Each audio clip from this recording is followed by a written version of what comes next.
साथियों नमस्कार है आपका हेमंत टेस्ट यूट्यूब चैनल के अंदर। तो आज हम करने वाले हैं प्रश्नावली 1.1 का पहला सवाल है, निम्नलिखित संख्याओं को अभाज्य गुणनखंड के गुणनफल रूप में व्यक्त कीजिए। तो साथियों पहले प्रश्न का यह पहला है। तो साथियों इसको करने के लिए सामान्य विधि है जो आपने 8वीं 9वीं में पढ़ ली होगी, और मैं अभी और बता देता हूँ साथियों। तो आपको यह करने के लिए यहाँ पे लिखना है हल 140 के अभाज्य गुणनखंड।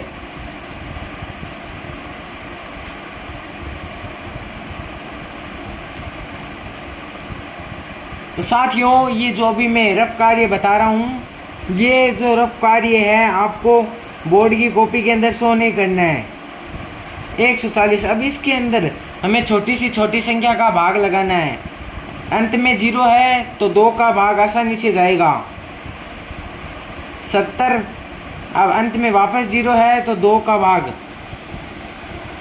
35। अब 5 आया है अंत में तो इसमें 5 का भाग सरलता से चला जाएगा 7 और 7 एकम 7। तो अब यहाँ पर इसके अभाज्य गुणनखंड बराबर हो जाएंगे 2 की घात 2, क्योंकि 2 बार आया है। 5 की घात 1, 1 नहीं लिखते, इसको गुणा करने पर ये वापस आ जाएगा। तो आपके अभाज्य गुणनखंड का तरीका एकदम सही है साथियों। ये रफ कार्य है, अगर आप 100 करो तो साइड के अंदर कर सकते हो। तो साथियों चलते हैं इसी के दूसरे की तरफ। इसका दूसरा है 156।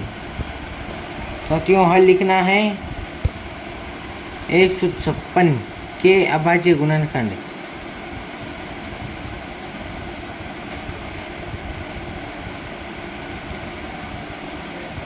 साथियों मैं यहीं पे ऊपर कर लेता हूँ सुविधा के लिए, नीचे वापस पेस्ट नहीं खराब करता हूँ। कैमरामैन ऊपर लीजिए थोड़ा वीडियो। साथियों ये 56 में 156 में 6 अंत में 6 है, सम संख्या है तो 2 का भाग आसानी से जाएगा। इसमें भाग देंगे 78 आएगा। 78 में 8 है अंतिम इकाई का अंक, तो इसमें भी 2 का भाग आसानी से चला जाएगा। तो ये अगर आपको मैं डायरेक्ट करके बता रहा हूँ, अगर ये भी समझ में नहीं आता है तो आप अलग से भाग देकर देख सकते हैं इसे।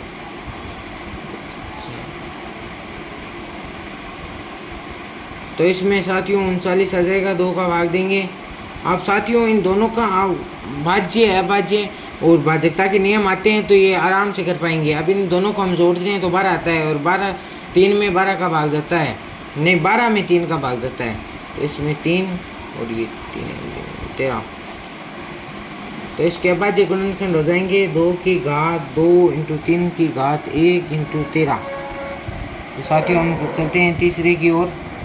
भाजकता के नियम साथियों एक दिन मैं आपको लिखवा दूंगा।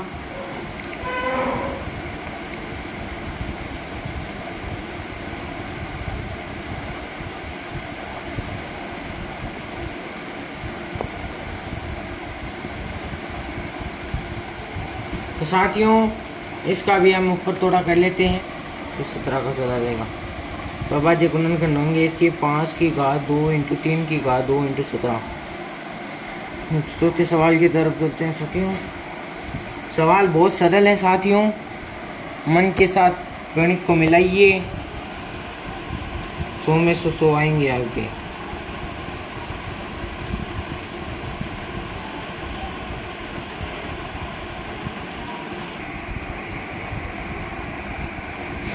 Into 11 into 7 into 13। साथियों 5वें सवाल की ओर चलते हैं।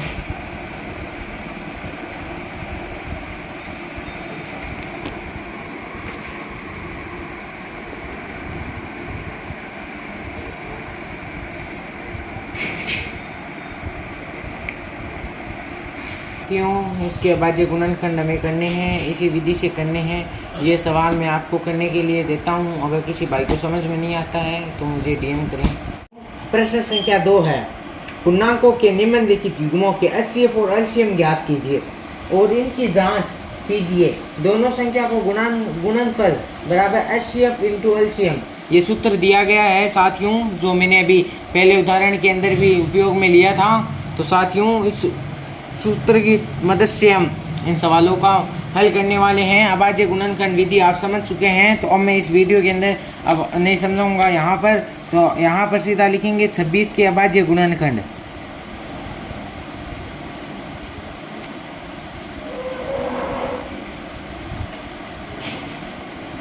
छब्बीस के अभाज्य गुणनखंड होते हैं साथियों 2 × 3, 2 × 13, 91 के अभाज्य गुणनखंड।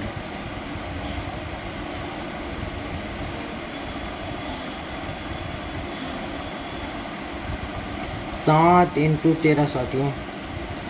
तो साथियों अब हम लिखेंगे इसलिए HCFO 26 व 21 बराबर। तो साथियों इसके अंदर आपको साफ साफ दिख रहा है 13 कॉमन आ रहा है, तो साथियों इसका HCF हो जाएगा 13 तथा एलसीएम ऑफ 26 व 21। तो साथियों इसके अंदर कुछ भी कॉमन नहीं आ रहा है, अधिकतम घात सबकी 1 1 है, तो इनको एक एक बार हम यहाँ पे ले लेंगे साथियों। यहाँ पे 14 × 13। तो साथियों गुणा करने पे रहेगा 182। तो अब इसकी जांच करनी है, तो जांच करने के लिए हमें सूत्र दिया गया है, दोनों संख्या का गुणनफल बराबर HCF of AB into LCM AB। साथियों दोनों संख्या का गुणनफल 13 × 91 बराबर 13 × 182। तो क्यों मैंने साइड के अंदर गुणा कर लिया है 23 66 तथा 2366 आएगा, और इसको गुणा करने पे भी 2366 आएगा। अतः ये हमारा सही है, उसकी जांच हो चुकी है। तो आप अगर इतना करते हैं तो आपको 2 नंबर मिल जाएगा। 2 का सवाल आता है ये 2 नंबर का। अब दूसरा करते हैं साथियों। दूसरा है 510 वह 92 के अभाज्य गुणनखंड। तो 510 के अभाज्य गुणनखंड।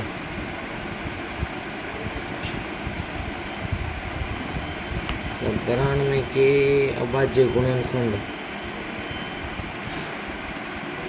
साथियों जब भी इतनी बड़ी संख्याएं आए साइड के अंदर गुणनखंड करके देखने लाए, वरना आपका गलत हो सकता है सवाल। इतना हम रफ कोटेशन ले लेते हैं साथियों। यहाँ पे 0 है तो 2 का भाग आसानी से चला जाएगा। अब 5 है, अब ये 3 का आराम से योग से होता है। तो साथियों 510 के अभाज्य गुणनखंड में 0 है, तो 2 का भाग जब हम देंगे तो आसानी से चला जाएगा। और जब हम 5 एक अंक है तो 5 का देने पे 51। अब 3 का इसलिए देंगे क्योंकि 5 और 1 6 होते हैं। तो अब भाज्यता के नियम के अनुसार इसके अंदर चला जाएगा। तो अब इसके अंदर हम 2 एक बार जाएगा 17, और 17 में किसी का भाग नहीं जाता है, 17 एक विषम संख्या है। तो साथियों इसके अभाज्य गुणनखंड हो जाएंगे 2 × 5 × 3 × 17। साथियों अब हम 92 के अभाज्य गुणनखंड करते हैं। इकाई का अंक 2 होने के कारण इसमें 2 का भाग आराम से चला जाएगा। तो साथियों 4 बार 6 इकाई का अंक सम है, तो 2 23 में 23 का भाग ही जाएगा। 2 की घात 2 व 23। तो अतः HCFO अतः लिख दो, और इसलिए लिख दो, बात एक ही है साथियों।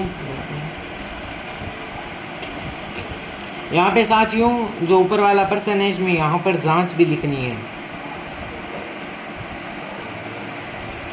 HCF 510 और 92 का होगा। साथियों देखिए यहाँ पर क्या कॉमन आ रहा है, केवल 2 ही कॉमन आ रहा है मुझे जहाँ तक दिख रहा है। 2 की घात 1 1 1 1, इसमें घात 1 कॉमन आ रही है, इसमें 2 है पर 1 ही आ रही है और कुछ आ रहा नहीं है, तो 2 हो जाएगा। तथा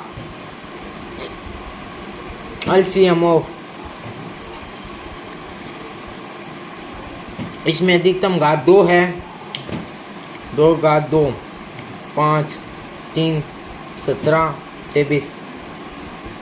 तो साथियों जब तक मैं इसे रफ में गुणा करता हूँ आप भी रफ में गुणा करने पे 23 460 आएगा। अब साथियों हम करेंगे जांच। तो जांच करने के लिए यहाँ पे लिखना पड़ेगा जांच। इसको ये सूत्र है, इसको भी रट लीजिए, याद कर लीजिए। तो इसको हम गुणा करते हैं 510 इंटू 92 बराबर 2 इंटू 23 460। तो साथियों हम इसको गुणा करते हैं। तो साथियों गुणा करने पर आएंगे 46 920 इस साइड और इस साइड, जो कि बराबर आ रहे हैं। अतः ये HCF और LCM एकदम सही है। जो हमारा तीसरा प्रश्न है उसको हल करते हैं।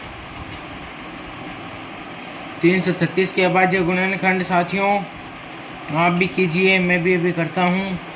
336 के अभाज्य गुणनखंड, 54 के भी अभाज्य गुणनखंड अभी करते हैं साथियों। यहाँ पर पेज खराबने की तेज साइड में कर लेते हैं। यहाँ पे 336 के अभाज्य गुणनखंड साथियों 2 का भाग देंगे 1 बार, 6 बार, 8 बार, वापस देंगे 8 बार, 4 बार, वापस देंगे 2 बार, 4 बार, 2 बार, वापस देंगे 21, वापस देंगे। अब इसमें जाएगा 3 का भाग साथियों, 7 का। साथियों हमारे पास आया है 2 की घात 4 इंटू 3 इंटू 7। साथियों 54 के अभाज्य गुणनखंड करते हैं। अब तो इसके अंदर पहले जाएगा 2 का भाग 27, फिर जाएगा 3 का भाग, वापस 3 का भाग दिया जाएगा साथियों। यहाँ पर आएगा 2 की घात 1 इंटू 3 की घात 3 साथियों। अब इसलिए लिखेंगे यहाँ पे, चलिए HCF 336 व 54। तो साथियों यहाँ पर बराबर लगा के लिखेंगे। यहाँ पर मुझे कॉमन 2 और 3 आते दिख रहे हैं, तो 6 आ जाएगा इसका HCF तथा LCM ऑफ 336 व 54। तो साथियों 2 की घात 4 इंटू 3 की घात 3 इंटू 7। साथियों अब इनको गुणा करना है। 2 की घात 4 का मतलब होता है 16 और 3 की घात 3 का मतलब होता है 27। तो इसको गुणा करते हैं आपस में। तो साथियों आप भी गुणा कीजिए, मैं भी गुणा कर लेता हूँ और सीधा उत्तर लिखता हूँ। इसको गुणा करने पर आएगा 3024, जो मैं यहाँ पे लिख देता हूँ। साथियों इसकी करनी है हमें जाँच, तो यहाँ पे लिखेंगे जाँच। यहाँ पर एक साइड इन दोनों को गुणा करना है, आपको सूत्र बता दिया है, और एक साइड HCF LCM को गुणा करना है।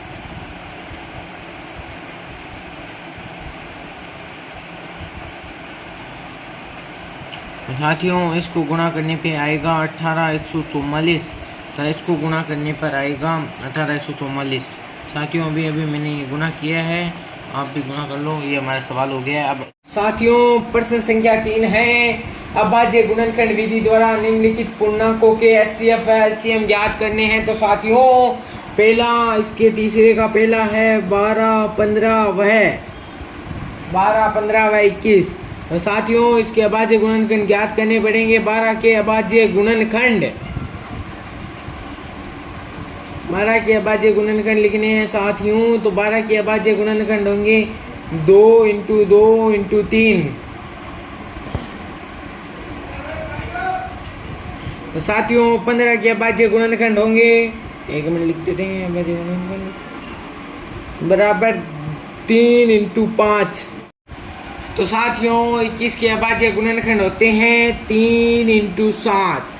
तो अब हम LCM व HCF ज्ञात करेंगे, इसलिए HCF ऑफ 12 15 व 21 बराबर साथियों इसके अंदर 2 की घात 2 अधिकतम आ रही है, परंतु न्यूनतम घात व कॉमन इसके अंदर 3 आ रहा है, तो 3 हो जाएगा इसका HCF तथा LCM साथियों हमें ज्ञात करना है 12 15 21 बराबर हो जाएगा 2 की घात 2 इंटू 3 की घात इंटू 5 इंटू 7, 4 इंटू 3 इंटू 35। इसको गुणा कर देंगे हम, तो 12 इंटू 35। तो साथियों हम 12 को 35 से गुणा कर लेते हैं। तो साथियों आपको 12 को 35 से गुणा करके दिखा देते हैं।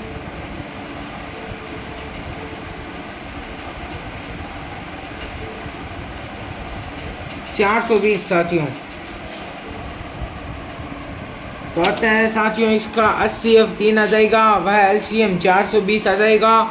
इसकी जांच आप करना चाहें तो सूत्र आपको बता दिया है मैंने शुरू के अंदर ही, तो उस सूत्र के माध्यम से कर लेंगे। तो अब हम इसके दूसरे की तरफ चलते हैं साथियों। जो तीसरा प्रश्न है उसका दूसरा ये है, तो 17 के अभाज्य गुणनखंड, 17 एक विषम संख्या है, तो 17 के अभाज्य गुणनखंड 17 ही होगा। होगा। साथियों 23 भी एक अभाज्य गुणनखंड है, अभाज्य गुणनखंड 23 होगा। 29 के अभाज्य गुणनखंड भी 29 ही होंगे। साथियों इसका जो HCF है वो न्यूनतम इसके मान अंदर कॉमन आ रहा है एक, तो इसका HCF हो जाएगा एक, इसलिए HCF हो 17 23 29 बराबर 1 तथा LCM ज्ञात करेंगे। साथियों तो इन तीनों संख्याओं को आपस में गुणा कर देना है, जो कि मैं आपको भी करके दिखाऊंगा। इसको गुणा करने पर आएगा 11,339। तो साथियों इसके HCF LCM हो गए हैं। तो साथियों हम चलते हैं अब तीसरे की तरफ, 8 9 और 25। साथियों ये बहुत सरल सवाल है, इसका बहुत सरल सवाल है, ये आप अपने आप करना चाहें तो अपने आप भी कर सकते हैं, परंतु मेरा कर्तव्य है आपको करवाने का, तो आप करेंगे।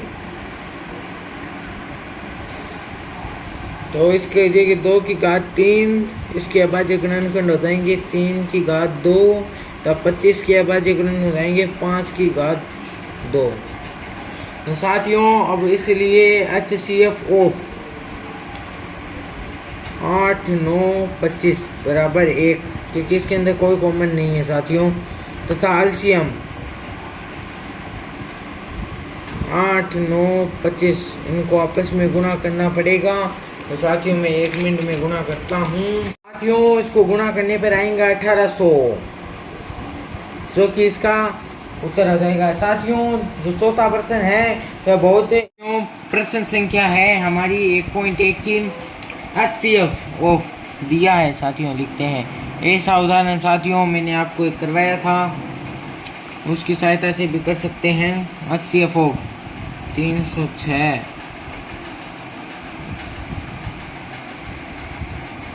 ये दिया है साथियों। तो इसका HCF दिया है, तो LCM ज्ञात करना है। तो साथियों इसका सूत्र क्या होता है, जो सूत्र आपको जांच में काम में आता है वही इसमें काम आएगा। 306 × 657 बराबर LCM ऑफ 306 657 तथा HCF भी गुणा करना है। एक बार हम सूत्र लिख देते हैं पूरा, 306 सूत्र लिख देते हैं पूरा साथियों।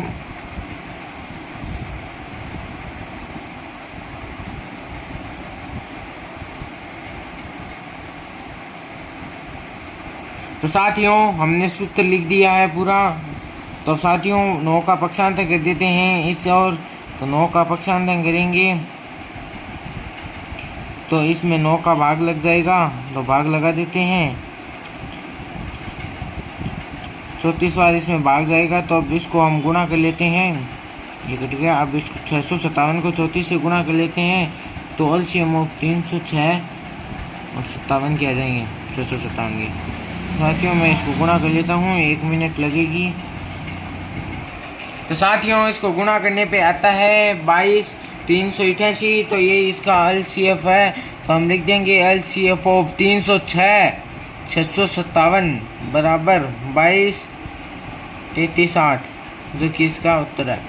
साथियों प्रश्न संख्या 4 है, नहीं प्रश्न संख्या 5 है, जो कि आपको उदाहरण नंबर जो मैंने उदाहरण करवाया था 4 अंक की संख्याओं वाला, उदाहरण नंबर 1 की सहायता से इसको आपको कर लेना है, जिसका लिंक मैं डिस्क्रिप्शन बॉक्स के अंदर दे रहा हूँ, उसकी सहायता से कर लेना है, वो वीडियो देखना है। तो साथियों अब हम चलते हैं प्रश्न संख्या 6 की ओर। व्याख्या कीजिए। साथियों स्क्रीन पे प्रश्न आ रहा होगा, 7 गुणा 11 गुणा 13 प्लस 13 और 7 गुणा 6 गुणा 5 गुणा 4 गुणा 3 गुणा 2 गुणा प्लस 5 भाज्य संख्याएं क्यों हैं। तो साथियों पहले मैं इन संख्याओं को लिख लेता हूँ यहाँ पर।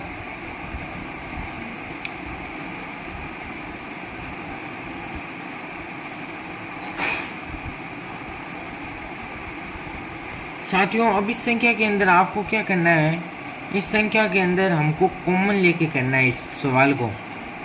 साथियों बहुत सरल सवाल है, 2 मिनट का खेल है, ऐसा सवाल परीक्षा के अंदर नहीं आता है। साथियों ये संख्या इसमें कॉमन लेना है हमको, तो इसके अंदर 13 कॉमन ले लेंगे, जो प्लस के अंदर होता है उसको कॉमन लेना है। तो 7 × 11 इंटू 1 लिखते नहीं है प्लस 13, तो साथियों अब ये संख्या है ना बट्टे में लगा देंगे तो 13 से 13 कट जाएगा। एक यहाँ पे एक लेना है कॉमन, क्योंकि 13 से एक गुना होगा तो 13 आ जाएगा वापस, प्लस में 13 तो ये बन जाएगा समीकरण। तो साथियों यहाँ पर जब हम बट्टे के अंदर 13 लिखेंगे तो ये कट जाएगा, तो इसलिए हम लिखेंगे इसलिए ये संख्या स्वयं से 13 से व 1 से भाज्य है, इसलिए ये भाज्य संख्या है। साथियों जो इसका दूसरा है वो आपको स्वयं करना है। मैं आपको स्वयं करने के लिए इसलिए दे रहा हूँ जिससे कि आप आसानी से कर पाएँ, और अगर कोई भी समस्या आए तो मुझे कमेंट कर देवें। तो साथियों अब हम चलते हैं प्रश्न संख्या 7 की ओर। साथियों प्रश्न संख्या आपको स्क्रीन पे शो हो रहा होगा। प्रश्न संख्या मैं बोल देता हूँ। किसी खेल के मैदान के चारों ओर वृत्ताकार पर्थ है। इस मैदान का एक चक्कर लगाने में सोनिया को 18 मिनट लगते हैं। सोनिया गांधी जी जो चलते हैं उनको 18 मिनट लगते हैं, तथा इसी मैदान का चक्कर लगाने के लिए रविशंकर को 12 मिनट लगते हैं। मान लीजिए वे दोनों एक स्थान से ही चलना प्रारंभ करते हैं और एक ही दिशा में चलते हैं, तो कितने समय बाद वह प्रारंभिक स्थान में मिलेंगे। साथियों मैंने आपको बताया था शुरू के अंदर वीडियो के अंदर, जिसका लिंक डिस्क्रिप्शन के अंदर दिया हुआ है, कि जहाँ पर भी अधिकतम का भाव होता है वहाँ पे एचसीएफ करना होता है, और जहाँ पर भी न्यूनतम का भाव होता है वहाँ पर एलसीएम लघुत्तम समापत्ति करना होता है। तो साथियों इसके अंदर न्यूनतम इसलिए करेंगे क्योंकि कितने से कितने जल्दी समय पर वो आपस में मिलेंगे, आमने सामने होंगे। तो साथियों इसके लिए हमें अभाज्य गुणनखंड करने पड़ेंगे 18 व 12 के। तो यहाँ पे लिखेंगे 18 के अभाज्य गुणनखंड।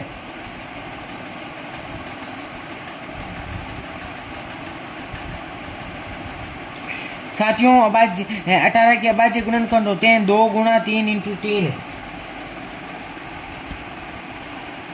तो साथियों 12 के अभाज्य गुणनखंड लिखते हैं। 12 के अभाज्य गुणनखंड होते हैं 2 गुणा 2 गुणा 3। साथियों अब इनके अंदर अधिकतम घात आ रही है 3 की घात 2, 2 की घात 2। साथियों अब यहाँ पर लिखेंगे इसलिए 12 वह 18 का एलसीएम लघुत्तम समापत्ति बराबर 2 3 की घात 2, 2 की घात 2 बराबर 36 मिनट। तो अतः हम लिखेंगे अतः अभिष्ट समय 36 मिनट। साथियों मात्रक हमेशा लगाएं। तो जय हिंद जय भारत। लाइक कीजिए, सब्सक्राइब कीजिए। हाथ जोड़ रहा हूँ, दोनों हाथ जोड़ के विनती है आपसे।